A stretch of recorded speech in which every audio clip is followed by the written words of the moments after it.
Light of life, जिंदगी की रोशनी सिपकाई। वक्ता कौन है? डॉक्टर मल्लिका सैमुअल, जो चेन्नई के विख्यात कॉर्पोरेट हॉस्पिटल में सीनियर कंसल्टेंट, ऑब्स्टेरिशियन और गायनेकोलॉजिस्ट हैं। इन्हें गायनेकोलॉजी के क्षेत्र में 24 साल का अनुभव है।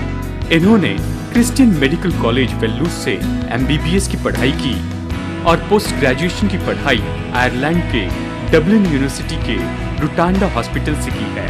ये विशेषज्ञ हैं high risk obstetrics, laparoscopy surgery और इनफर्टिलिटी में।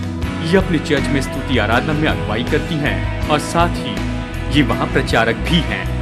इन्होंने अपना बचपन दिल्ली और जयपुर में बिताया है। गायनेकोलॉजिस्ट के रूप में इन्होंने पश्चिम बंगाल और आसाम में इनफर्टिलिटी क्लिनिक चलाए हैं, जिस कारण इन्हें हमारे देश के उत्तरी भाग में रहने वाले भाइयों और बहनों को सुसमाचार प्रचार करने की गहरी इच्छा दी।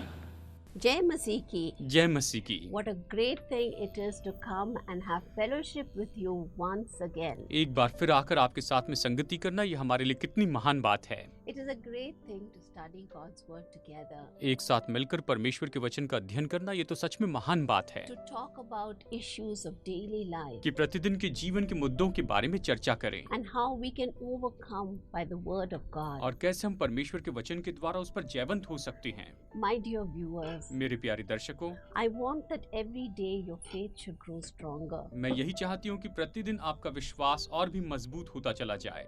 You know that in the last couple of weeks, आप जानते हैं पिछले कुछ हफ्तों में we have been talking about the principles of life that we need to live by. हम ऐसे जीवन के सिद्धांतों के बारे में चर्चा कर रहे हैं जिसके द्वारा हमें जीते चले जाना है। Life's principles. ये तो जीवन के सिद्धांत हैं। And by following these principles, और इन सिद्धांतों का उपयोग करने के how द्वारा we can have a wholesome life. और कैसे हम अपना परिपूर्ण जीवन पा सकते हैं। Now all of us want to have a good life. हम सब लोग अच्छा जीवन पाना चाहते हैं। And we cannot have a good life unless we live it the way that God wants us to live. और हम तब तक अच्छा जीवन नहीं पा सकते हैं जब तक कि हम वैसे जिए जैसे परमेश्वर चाहता है कि हम जीते We जाएं। see that Jesus was a great example. हम ये देखते हैं कि यीशु तो एक महान आदर्श है। He taught us how to live उस- day after day, उसने हमें सिखाया है कि हम प्रतिदिन कैसे जीवन जीते जाएं how to laugh, how और- to love, और कैसे हम हंसते जाएं, कैसे हम प्रेम करते जाएं how to serve, और कैसे हम सेवा करें। what are our priorities, हमारी प्राथमिकताएं कौन सी हैं what is the authority that we respond to, और हम किस अधिकार को प्रत्युत्तर देते हैं how do we worship God. और हम परमेश्वर की आराधना कैसे करते हैं। All of these things are so important for us as human beings. एक मनुष्य होने के नाते ये सारी बातें हमारे लिए बहुत ही महत्वपूर्ण हैं। Now in the last couple of weeks, अब पिछले कुछ हफ्तों से we saw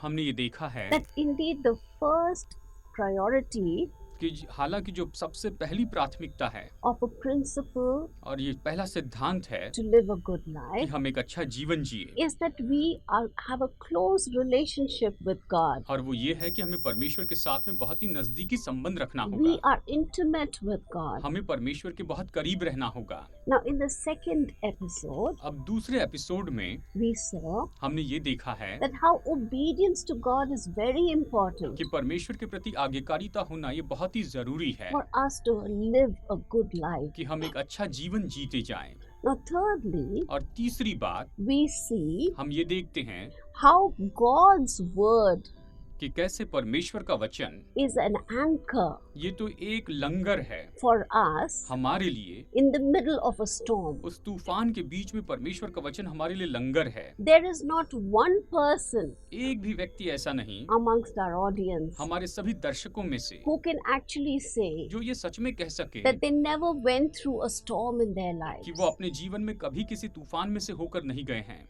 All of us हम सब लोग at some time or the other अपने जीवन में किसी न किसी समय have faced situations that resemble a storm. हमने ऐसी ऐसी परिस्थितियों का सामना किया है जो तूफान की जैसी And थी, there we are in the eye of the storm. और वहां पर हम बिल्कुल तूफान के बीच में थे And we watched the waves hit hit around all around us. और हमने देखा है कि लहरें आकर हमें थपेड़े मारती जा And रही the है wind is blowing at us. और जो हवा है वो तो हमारे विरुद्ध दिशा में बहती जा रही We are in है a boat. और हम एक नाव में हैं And the sails of the boat are flapping back and forth. और जो नाव के जो लहरें हैं वहां पर तो नाव को यहाँ वहां उथल पुथल कर रही हैं So often it seems we are surely going to sink. और कई बार ऐसे दिखाई देता है कि हम तो निश्चय ही डूब जाएंगे We are going to be boat wrecked. और हमारी नाव टूट जाएगी। But you know, लेकिन क्या आप जानते हैं when God is there in that boat, जब परमेश्वर वहां उस नाव में होता है you know what happened to the disciples? आप जानते हैं चेलों के साथ क्या हुआ Jesus was sleeping in the stern of the boat. और यीशु तो वहां पर नाव में सो रहा था And the disciples went and spoke to him. They woke him up. और चेलों ने जाकर उससे बातें की उसे जगाया And they said, don't you care? We are going to drown. और उसने ये कहा क्या तुझे परवाह नहीं कि हम डूबने वाले हैं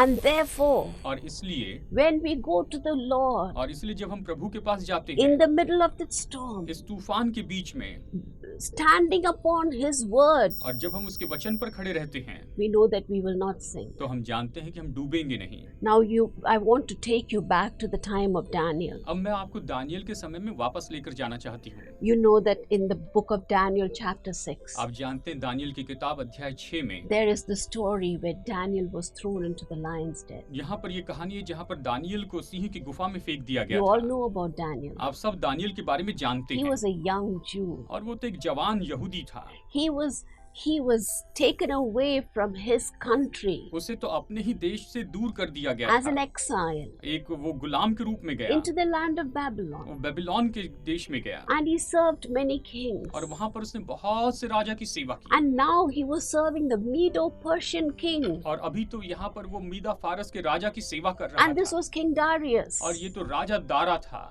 He was faithful in his work. वो अपने कामों में विश्वास योग्य था। God blessed him with tremendous wisdom. परमेश्वर ने उसे बहुत ही अद्भुत बुद्धि दी He could solve things which no one else could. और वो ऐसे ऐसी बातें ऐसे ऐसे समस्याएं हल कर सकता था जिसे कोई हल नहीं कर Now सकता। Darius saw the wisdom that stayed upon Daniel. और दारियस ने यहाँ पर दारा राजा ने यहाँ पर देखा कि दानियल कितना बुद्धिमान है। And when Darius started the administration of his kingdom, और जब दारा जो है वो राजा अपना प्रबंधन करना शुरू किया he broke the kingdom into different तो provinces उसने अपने राज्य को अपने अलग अलग भागों में बांट दिया or या satraps. कहिए कि उसे छोटे छोटे प्रांतों में बांट दिया। These satraps were the ones who looked after these provinces. और ये तो ऐसे ऐसे प्रांत थे जो कि इन राज्यों के भागों को देखते थे। But then you know these, and above the satraps और वहाँ पर जो प्रधान थे उनके ऊपर was Daniel. उनके ऊपर दानियल था। Daniel was placed there Daniel को वहाँ पर रखा गया so that he could take care of the work of the कि satraps. वो वहाँ पर जो प्रधान है उनके कामों की देखभाल कर And he सके could report to the king. और वो राजा को उसके बारे में खबर दे सके। Now the thing is, the satraps were exceedingly jealous of Daniel. बात तो यही थी कि अब जो प्रधान थे वो तो दानियल से बहुत जलन रखने लगे। Who is this young man? ये जवान कौन है? He has come from some foreign ये country तो कोई दूसरे देश से आया है and he is sitting on top of us. और वो हमारे ऊपर अधिकारी बन के बैठा है। We have to put an end to this. हमें इसे खत्म कर देना होगा। And so they charged Daniel with something that he had never done. और उन्होंने दानियल के ऊपर में ऐसा आरोप लगाया जो उसने कभी नहीं किया था। And Daniel was then thrown into the lion's den. और फिर उसके बाद में दानियल को सिंह की गुफा में फेंक दिया The गया। king had to give that order, though his heart was not in it. हालांकि राजा ये आज्ञा देना तो नहीं चाहता था लेकिन फिर भी उसे देना पड़ा। And even as he put Daniel into the den, और जैसे उसने दानियल को गुफा में फेंक दिया he said, उसने ये कहा "May your God whom you serve continually." तेरा परमेश्वर जिसकी तू सेवा करे वो निरंतर। What a testimony. ये कितनी बड़ी गवाही है। The God who you serve continually, जिस परमेश्वर की तू निरंतर सेवा करता है may he rescue you. वो तुझे बचाए। Now these words echoed in Daniel's ears और ये जो शब्द है ये तो दानियल के कानों में मानो गूंजने लगे। as the king's servants threw Daniel into the lion's den. जैसे राजा के सिपाहियों ने दानियल को सिंह की गुफा में फेंक दिया। Then the workers laid a heavy stone और फिर वहां पर के जो कर्मचारी थे उन्होंने बहुत बड़ा पत्थर लुढ़का दिया। on the mouth of the underground chamber उस गुफा के मुंह पर उन्होंने एक बड़ा पत्थर लटका दिया और where लुढ़का दिया, the lions were. जहां पर सिंह थे उस गुफा पर। Darius had given Daniel authority over everything in his kingdom. Dara ने दानियल को अपने राज्य में हर एक बात के ऊपर में अधिकार दे दिया था। But now लेकिन अब he was now in this den with the lions. अब वो वहां पर सिंह के साथ में इस गुफा में था। Why was this? ये ऐसा क्यों था? Because he worshipped God. क्योंकि उसने परमेश्वर की आराधना की। My dear friends, मेरे प्यारे दोस्तों, you know this can happen. This I'm sure has happened to you and to me. मैं निश्चय जानती हूँ कि ये तो हमारे साथ में निश्चय ही हुआ है। We have suffered several times because we chose to serve the living God. हमने जीवित परमेश्वर की सेवा करने का चुनाव किया, इसलिए हमने कई बार दुख उठाए हैं। So often we have cried, we have complained. और कई बार हम रोए और कई बार हमने शिकायत की। But what did Daniel do? लेकिन दानियल ने क्या किया? Daniel trusted God. दानियल ने परमेश्वर पर भरोसा रखा। Even after assessing his dire और situation, यहाँ तक कि उसकी जो विपरीत परिस्थिति थी जहाँ पर उसे फेंक दिया गया, Daniel did not waver in his faith. Daniel अपने विश्वास में नहीं डगमगाया। Now the next morning, और अगली ही सुबह King Darius, who did not sleep the whole night राजा दारा, जो कि पूरी रात सो नहीं पाया, because he was so worried that his very favorite worker in his kingdom might be killed. क्योंकि वो इस बात की चिंता कर रहा था कि उसके राज्य में जो उसका सबसे अच्छा पसंदीदा जो काम करने वाला जो है वो शायद मर गया होगा। He rushed to that place where the lions were, जहाँ पर सिंह थे वहाँ पर वो भागते हुए आया and he found Daniel. और उसने वहाँ पर दानियल को पाया। And what did he see? और उसने क्या देखा? He saw Daniel was untouched. और उसने देखा कि दानियल को किसी सिंह ने नहीं छुआ। There was no paw marks upon him. और उसके ऊपर कोई भी पंजे के निशान नहीं थे। There was no place where he was bleeding. और किसी भी जगह से वो लहूलुहान नहीं हुआ था। And he found Daniel proclaiming. और उसने ये देखा और उसने दानियल के बारे में घोषित किया। He said, "O king, live forever." और उस दानियल ने उससे कहा, हे राजा, तू सदा जीवित रहे। My God sent his angel. मेरे परमेश्वर ने अपने स्वर्गदूत को भेजा। And he shut the lion's mouth. और उसने सिंह के मुंह को बंद कर दिया। And they have not harmed me. और उन्होंने मेरा कोई नुकसान नहीं किया। Daniel 6:21 to 22. दानियल 6 वचन 21 और 22। God sent the angels परमेश्वर ने स्वर्गदूत को to भेजा shut the lion's mouth. कि वो सिंह के मुंह को बंद कर दे। And they have not harmed me. और उन्होंने मेरा कोई नुकसान नहीं किया। Hallelujah. Hallelujah. The God who shut the mouths of the lions जो परमेश्वर सिंह के मुंह को बंद कर देता है, does the same thing for us. वो हमारे लिए वही करता He है। protects us. वो हमारी सुरक्षा He करता है। protects us from harm. वो हमें नुकसान से बचा कर When रखता we है। are blamed in a way that we do not deserve, जिस बात को हमने नहीं किया लेकिन फिर भी उसका दोष हम पर लगाया जाता है, God protects us. तो परमेश्वर हमारी रक्षा करता है। How did Daniel survive? Daniel कैसे जीवित रहा? Were the lions not hungry? क्या सिंह भूखे नहीं थे? Now historians tell us इतिहासकार हमें बताते हैं that the animals used for such planned executions, और जो जानवर है उनका तो इसी तरह से लोगों को मारने के लिए उपयोग किया जाता था। they went unfed for days. और उन्हें कई दिनों तक भूखा रखा जाता था। That made the lions hungrier and hungrier. और उसके कारण सिंह जो है वो बहुत भूखे हो जाते हैं। So that if someone is thrown into the den, कि अगर कहा किसी को भी वहाँ पर गुफा में फेंक दिया in an जाए instant they will be तो finished. तुरंत ही वो मर जाते थे। But Daniel's fate was not in the hands of men. लेकिन दानियल का भविष्य जो है वो तो मनुष्य के हाथ में नहीं था। His life belonged to God. उसका जीवन परमेश्वर का था। His destiny was hid in God. और उसकी जो मंजिल है वो तो परमेश्वर में छिपी हुई थी। When Daniel heard about the edict to worship the king, और जब दानियल ने आज्ञा सुनी कि राजा की आराधना करनी है, what did he do? तो फिर उसने क्या किया? He went to his house. वो अपने घर में गया He knelt down और वो घुटनों पर आया and he pleaded with God. और उसने परमेश्वर से विनती की And he said, God save me. और उसने कहा परमेश्वर मुझे बचा ले। He stood upon the word of God. वो परमेश्वर के वचन पर खड़ा हुआ। Daniel survived by placing his trust in God Daniel ने अपना भरोसा परमेश्वर के ऊपर रखा और वो जीवित बचा। and in his faith और उसने अपने भरोसे अपना विश्वास उस पर in the किया। Lord's promises. परमेश्वर की प्रतिज्ञाओं पर विश्वास रखा। Today God is calling each one of us आज परमेश्वर हम में से हर एक को बुला रहा है to trust his कि promises. हम उसकी प्रतिज्ञाओं पर भरोसा करें। How can we trust his हम promises कैसे उसकी प्रतिज्ञाओं पर भरोसा कर सकते if हैं? we don't read his word? अगर हम उसके वचन को नहीं पढ़ते तो कैसे भरोसा करें? We must read his word. हमें हमें उसके वचन को पढ़ना ही होगा। We must read His word hungrily, हमें भूखे होकर उसके वचन को पढ़ना होगा, and so that the word of God gets instilled into our और इस hearts, तरह से परमेश्वर का वचन हमारे दिल में स्थिर हो जाता है, and we can stand upon the word of God. और हम परमेश्वर के वचन पर खड़े रह सकते हैं। Each of us can remember when we wished that we had a sure word from God. हम में से हर एक व्यक्ति यही चाहता है कि हमें परमेश्वर की ओर से एक निश्चित वचन मिल जाए। I wish I had a word from God,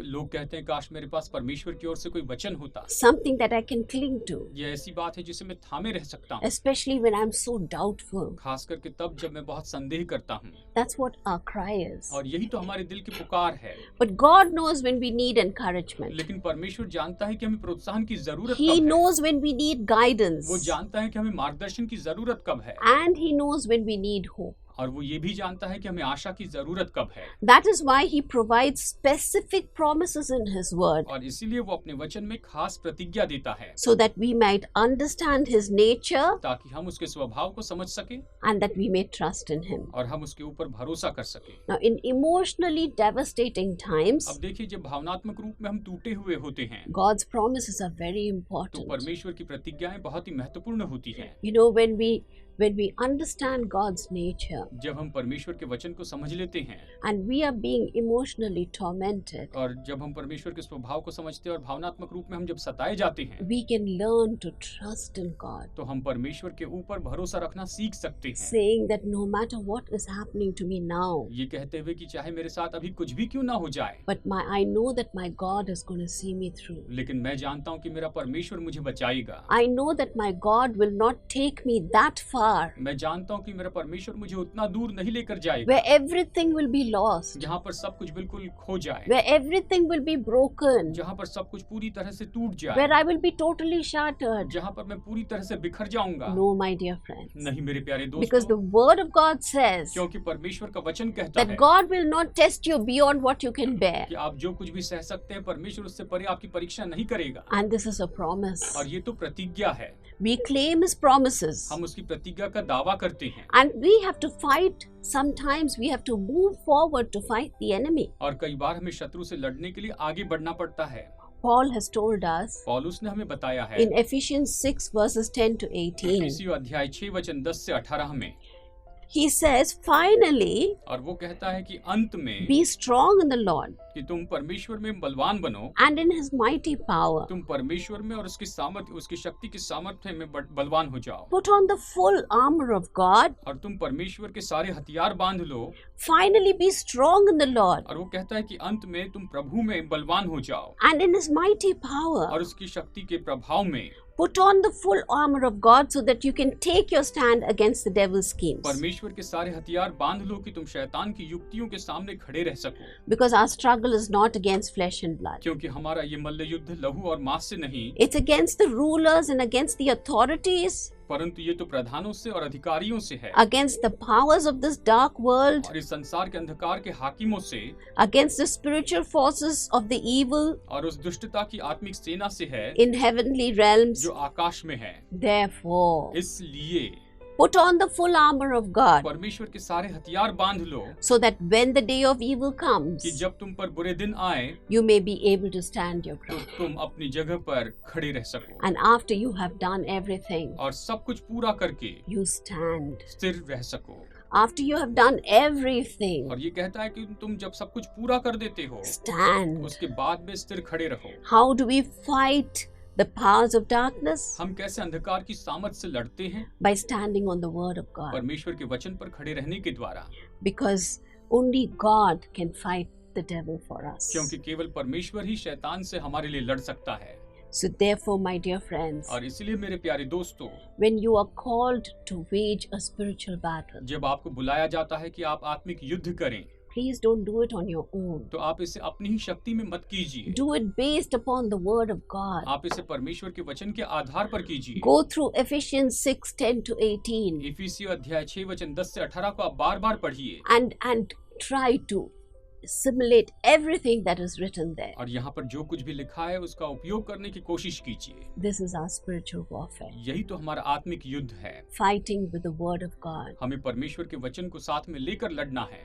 Now we also see here और हम यहाँ पर ये भी देखते हैं that God's word is a compass and a guide. कि परमेश्वर का वचन तो कंपस के जैसा है, वो मार्गदर्शक के जैसे है। You know what a compass is? आप जानते हैं कंपस कैसा होता है? Compass is carried by people who travel, और जो यात्रा करने वाले लोग हैं वो इस कंपस को अपने साथ रखते who हैं, explore. जो नई नई चीजों का खोज करते हैं। And as they go into unknown territory, और जैसे कि वो अनजान जगह पर जाते हैं, it shows them, the compass shows them what is north, what is south, what is east and what is west. तो ये कंपस उन्हें बताता है कि उत्तर दिशा कौन सी है, दक्षिण दिशा कौन सी है, पूर्व और पश्चिम दिशा कौन सी है।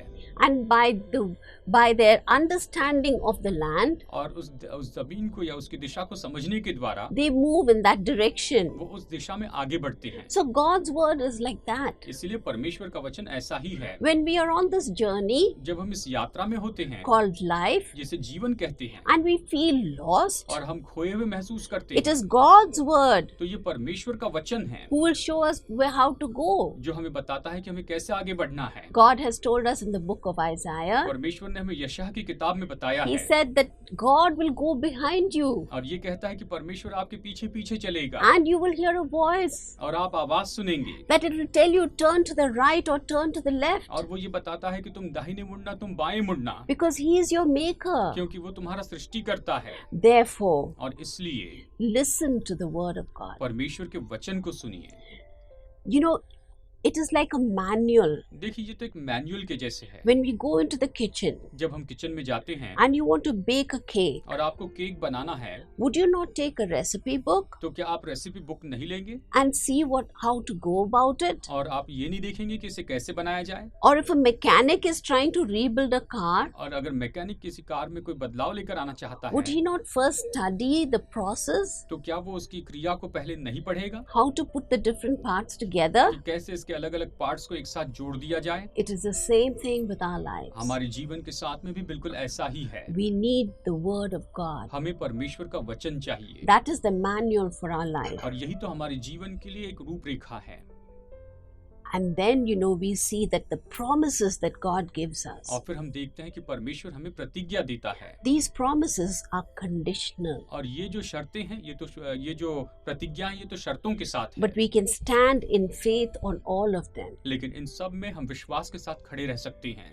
You know, we should not think हमें कभी ये नहीं सोचना है that we can live just as we like कि हम जैसे चाहे बस वैसे ही जी सकते हैं and then pray, और फिर हम प्रार्थना करें Lord, you have said if I ask you anything in your name, कि प्रभु तूने कहा है कि अगर मैं तुझसे तेरे नाम में कुछ भी मांगता हूँ you will give it to तो me. तू मुझे ये देगा। Now, you know, you need to be a child of God देखिए आपको परमेश्वर की संतान होना है in order to reap the blessings of God. कि आप परमेश्वर की आशीषों को पा सके And all of us need to walk in His और ways हम सबको उसके मार्गों में चलना है in order to be able to reap the blessing that God has for कि us. परमेश्वर ने हमारे लिए जो आशीष रखी है उन आशीषों को हम ले सके। That is why we say और इसीलिए हम कहते हैं that God's promises are conditional. कि परमेश्वर की प्रतिज्ञाएं शर्तों के साथ है। You know, some of our friends say आप जानते हैं हमारे कुछ मित्र कहते हैं that we have prayed so much, कि हमने इतनी प्रार्थना कर ली है but why is nothing happening? लेकिन कुछ भी क्यों नहीं हो रहा है। Of course, even we have said that और कई sometimes. बार तो हमने खुद ये कहा है,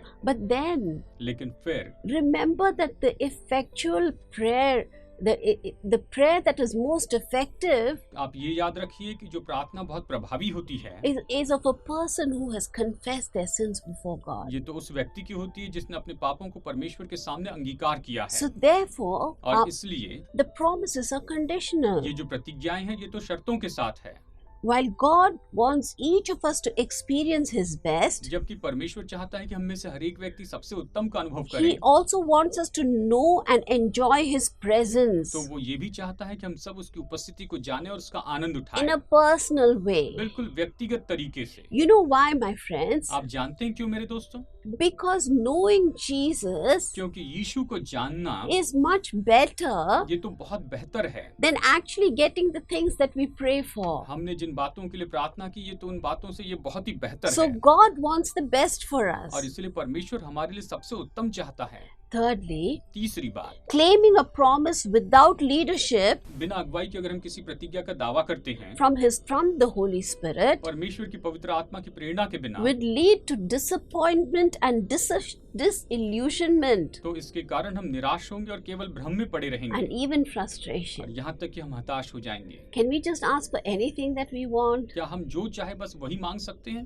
Maybe it is not the best for us. शायद हो सकता है कि वो हमारे लिए सबसे उत्तम ना हो। So when we come to God, तो जब हम परमेश्वर के पास आते हैं we ask according to His word, तो हम उसके वचन के अनुसार मांगते हैं, according to the guidance of the Holy Spirit, पवित्र आत्मा के मार्गदर्शन के द्वारा मांगते so हैं, that what we get will be a blessing to us. ताकि जो कुछ भी हमें मिलेगा वो हमारे लिए आशीष होगा। And you know that at specific times God will bring scripture to our mind, और आप जानते हैं कि खास समय में परमेश्वर आपके मन में कुछ वचन याद दिलाएगा, the word of God to our minds, हमारे मन में परमेश्वर का वचन याद दिलाएगा, which will minister His hope to us जो उसकी आशा हमारे जीवन में लेकर and आएगी give us reassurance. और वो हमें फिर से शाश्वती देगी। And God He calls us to pray and seek His wisdom. और परमेश्वर हमें बुलाता है कि हम प्रार्थना करें और उसकी बुद्धि को खोजते चले जाएं। And therefore, God wants us to meditate on Scripture और इसलिए परमेश्वर चाहता है कि हम वचन पर मनन करते चले जाएं। for some time कुछ समय के लिए हम उस पर मनन करते जाएं, before we can ask Him something. इसके पहले कि हम उससे कुछ मांगे।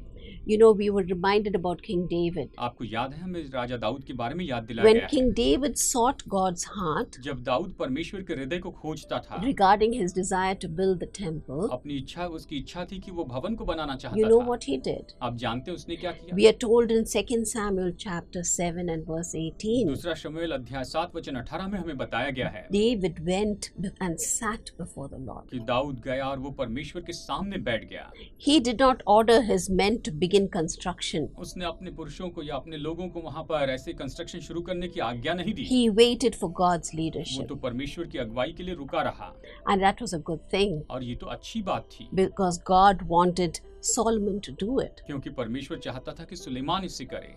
Therefore, my dear friends, और इसीलिए मेरे प्यारे दोस्तों, we see that we need to stand on God's word in the midst of trouble. हम ये देखते हैं कि यहाँ पर सारी परेशानी के बीच में भी हमें परमेश्वर के वचन पर खड़े रहना है। We need to stand on God's word to show us the way. हमें निश्चय परमेश्वर के वचन पर आधारित रहना है कि वो हमें मार्ग दिखाए। We need to stand on God's word when we ask Him for something. जब हम परमेश्वर से कुछ मांगते हैं तो हमें परमेश्वर के वचन पर आधारित रहना है। And we know that God's word gives us that spiritual anchor. और हम ये जानते हैं कि परमेश्वर का वचन वो हमें आत्मिक लंगर देता है। Shall we just come to Him in prayer? आइए अब इस समय हम प्रार्थना करते हैं And shall we ask God to help us to stand upon His word? और आइए हम परमेश्वर से मांगे कि उसके वचन पर खड़े रहने में वो हमारी मदद करे। Remember, this is a very important principle to live a good life. याद रखिए, अच्छा जीवन जीने के लिए ये बहुत ही महत्वपूर्ण सिद्धांत है। Shall we pray? आइए हम प्रार्थना करते हैं। Father God, we just want to thank you and praise you पिता परमेश्वर, हम धन्यवाद देते हैं, स्तुति करते हैं that you have called us कि तूने हमें बुलाया है to stand upon your word, कि हम तेरे वचनों पर खड़े रहें, to stand upon the promises that you have given कि us. तूने हमें जो प्रतिज्ञाएं दी है उस पर हम खड़े रहें, When we are in trouble, कि जब हम परेशानी में होते you हैं have not left us alone, तो तूने हमें अकेला नहीं छोड़ा but है, you have given us your word. लेकिन तूने हमें अपना वचन दिया है You have told us that you will never leave us. और तूने ये कहा है कि तू हमें कभी नहीं You will छोड़ेगा, never forsake तू us. हमें कभी नहीं त्यागेगा। You have told us that your word is like a lamp to our और feet, तूने ये भी कहा है कि तेरा वचन हमारे पैरों के लिए दीपक है a light to our path. और हमारे मार्ग के लिए उजियाला है। We thank you for your word. हम तेरे वचन के लिए धन्यवाद देते We हैं। pray that as your children, हम तेरी संतान होने के नाते प्रार्थना करते we हैं may stand upon the word of God. कि हम परमेश्वर के वचन पर खड़े रहें। We commit each one of our viewers into your hands. हम हर एक दर्शक को तेरे हाथ में सौंपते हैं। Bless them, Father. इन्हें आशीष दे पिता। Help them every day to learn and from you and live in you. मदद कर प्रभु कि ये प्रतिदिन तुझसे सीखे और तुझ में जीवन जिए। In Jesus' name, यीशु के नाम में मांगते हैं। amen. आमीन।